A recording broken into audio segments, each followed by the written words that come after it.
함께 읽을 말씀 창세기 18장, 마태복음 17장, 느헤미야 7장, 사도행전 17장 말씀입니다. 자, 오늘 말씀으로 함께 나눌 주제 능력입니다. 우리가 이를 통해 능력의 삶을 살아갈 수 있다라는 겁니다. 아니, 살아가야 한다라는 겁니다. 먼저 우리가 가진 능력, 기도의 능력입니다. 우리는 기도로 능력의 삶을 살아갈 수 있습니다. 창세기 18장은 아브라함이 소돔과 고모라를 위해 중보하며 기도한 것을 전하고 있는데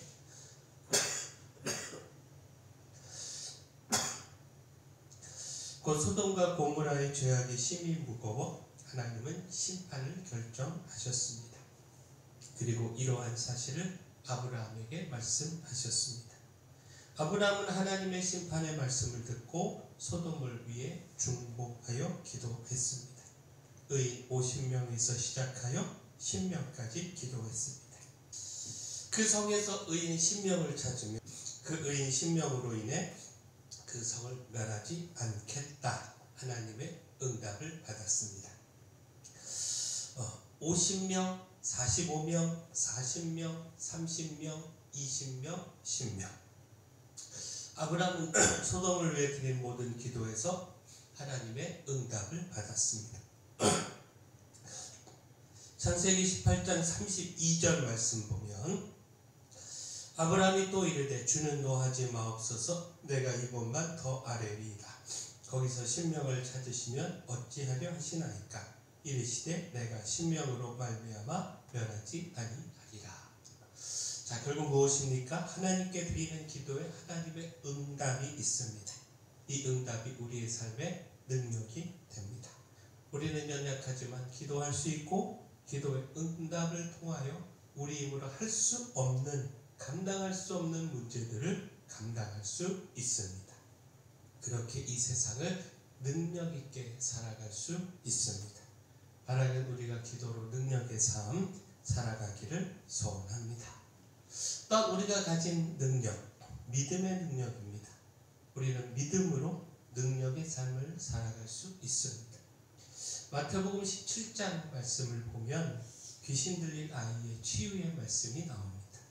곧 제자들이 귀신 들린 아이를 치유하지 못해 쩔쩔맸고 변화산에서 내려오신 예수님이 이를 보고 그 아이를 불러 귀신을 내어 쫓음으로 문제를 해결해 주셨습니다. 이후 제자들이 예수님께 찾아와 우리는 어찌해 쫓아내지 못했습니까? 물었는데 그때 예수님께서 주신 대답이 믿음이 작은 까닭이다. 이렇게 말씀하시며 겨자씨 하나만큼만 믿음이 있어도 산을 옮기는 듯 못할 것이 없다. 말씀하며 가르쳐 주셨습니다. 마태복음 17장 19절 20절 말씀 보면 이때 제자들이 조용히 예수께 나와 이르되 우리는 어찌하여 쫓아내지 못하였나이까. 이르시되 너희 믿음이 작은 까닭이니라. 진실로 너희에게 이르노니 만일 너희에게 믿음이 겨자씨 하나만큼만 있어도 이 산을 명하여 여기서 저기로 옮겨지라 하면 옮겨질 것이요 또 너희가 못할 것이 없으리라. 자, 결국 무엇입니까? 믿음의 능력이 있습니다. 믿음은 우리가 하지 못하는 일을 하게 합니다.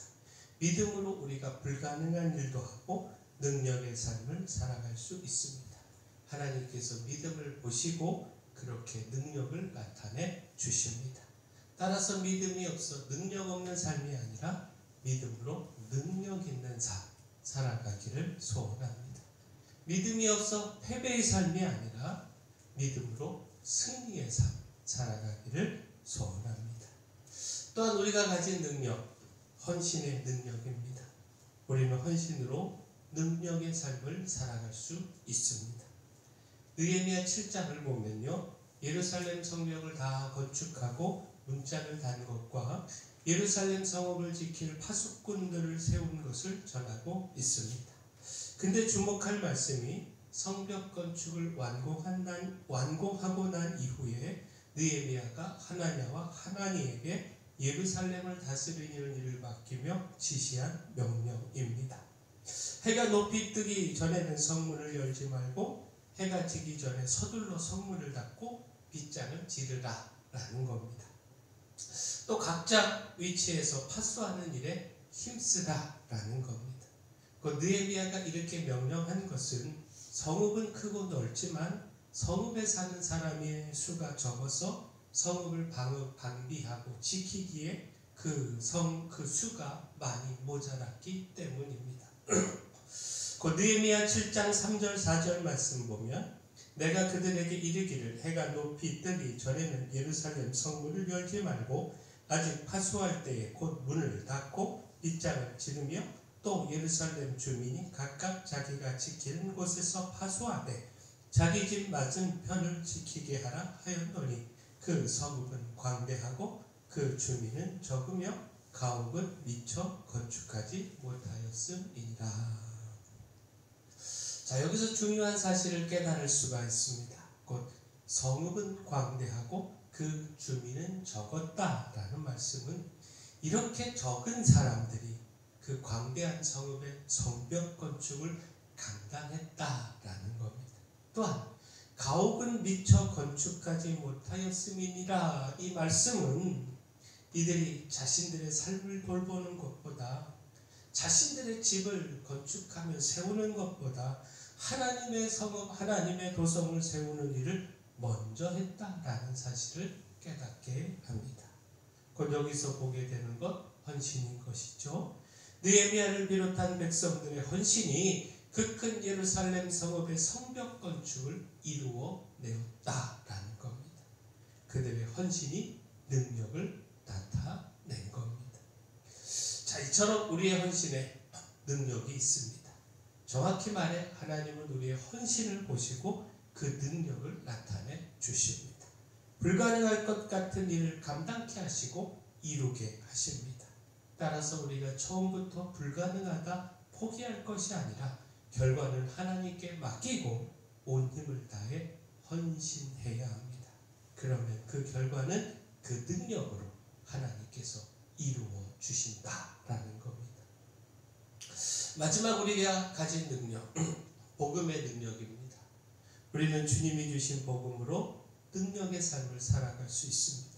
사도행전 17장을 보면 유대인들의 방해가 계속됐지만 바울이 힘을 다하여 복음을 전했고 또 여기에 열매가 있었음을 말씀하고 있습니다. 사도행전 17장 3절 4절 말씀 보면 뜻을 풀어 그리스도가 해를 받고 죽은 자 가운데서 다시 살아나야 할 것을 증언하고 이르되 내가 너희에게 전하는 이 예수가 곧 그리스도라 하니 그 중에 어떤 사람 곧 경건한 헬라인의 큰 무리와 적지 않은 귀부인도 권함을 받고 바울과 실라를 따르나. 자, 데살로니가에서의 복음의 사역과 열매를 전하는 말씀인데 경건한 헬라인의 큰 무리와 적지 않은 귀부인들이 복음을 받아들이고 바울과 실라를 따랐다 말씀하고 있습니다. 사실 데살로니가에서는요 복음을 방해하고 핍박을 가하는 유대인들로 인하여 3주밖에 복음을 전하지 못했습니다. 그럼에도 불구하고 복음에 풍성한 열매가 있었습니다. 곧 바울과 실라가 복음을 전하는 현장에 방해와 핍박을 일삼는 유대인들도 있었지만 핍박 중에도 이 복음 바울과 실라는 그 복음 전파를 중단하지 않았고 그 전해지는 복음을 통해서 끊임없이 복음의 열매가 맺혔습니다. 결국 이 말씀은요 어떤 상황에서도 복음은 전파되어야 한다라는 사실을 가르쳐 주고 있고요. 또한 동시에 주의 복음은 모든 방해를 이겨내고 그 모든 핍박을 이기고 모든 곳에서 열매 맺는 능력이 있다라고 하는 사실을 보여주고 있습니다. 따라서 복음의 능력을 기억하고 어떤 환난과 핍박 가운데서도 포기하지 말고 복음을 전하는 우리 모두가 되기를 소원합니다.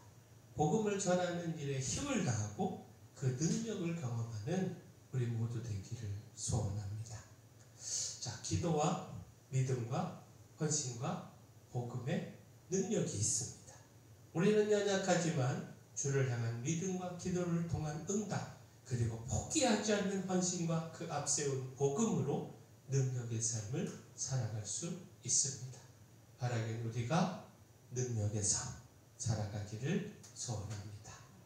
사랑의 주 하나님, 교회와 나라와 이웃을 위하여 끊임없이 기도하기를 원합니다. 응답을 통한 능력과 기도의 삶을 살기를 원합니다. 믿음이 작아 쩔쩔매는 것이 아니라 생명력 있는 믿음으로 산을 옮기고 문제를 깨트리는 능력의 삶을 살게 하여 주시고, 또 복음의 열매를 기억하며 고난과 핍박 중에서도 복음을 전하는 일 중단하지 않게 하여 주시옵소서. 교회 내 연약한 모든 분들 주님 강력한 손으로 안수하시고 치료하여 주시옵소서. 저희 교회 주신 사명, 이 마을의 빛으로 소금으로의 사명 잘 감당할 수 있도록 힘을 더하여 주시옵소서. 모든 것 주님께 맡겼고 예수님 이름으로 기도합니다.